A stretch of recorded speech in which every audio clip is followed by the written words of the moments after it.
Bismillahirrahmanirrahim.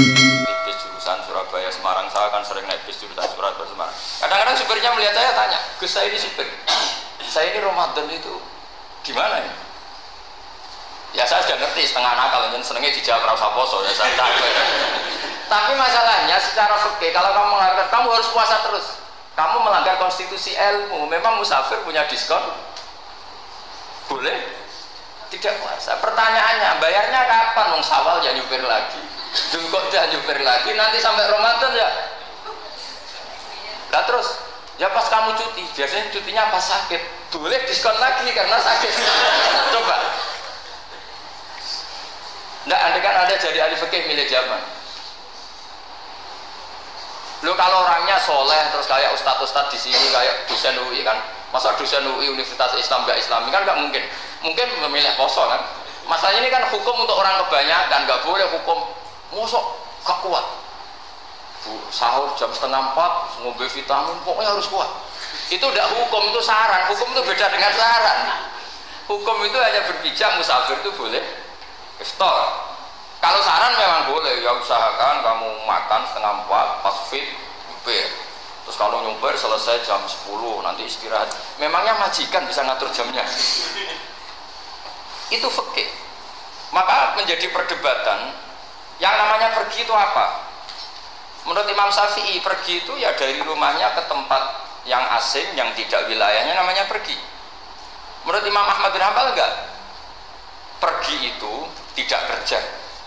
Jadi orang yang supir yang seperti itu namanya tidak pergi tapi kerja.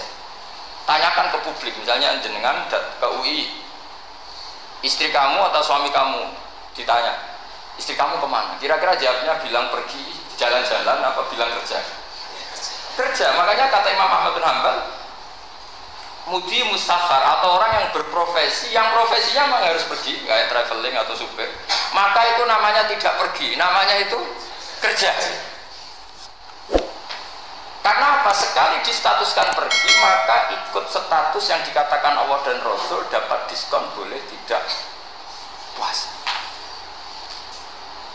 Maka terus kita debat tentang definisi.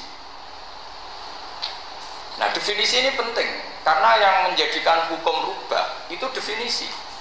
Misalnya gini, Mbak ini ngaji saya, statusnya kalau pakai status saya ajnabi, orang lain Bapak ajnabiyah, maka hukumnya saya melihat Bapak ini haram karena statusnya ajnabi melihat ajnabiyah yang tidak mahram.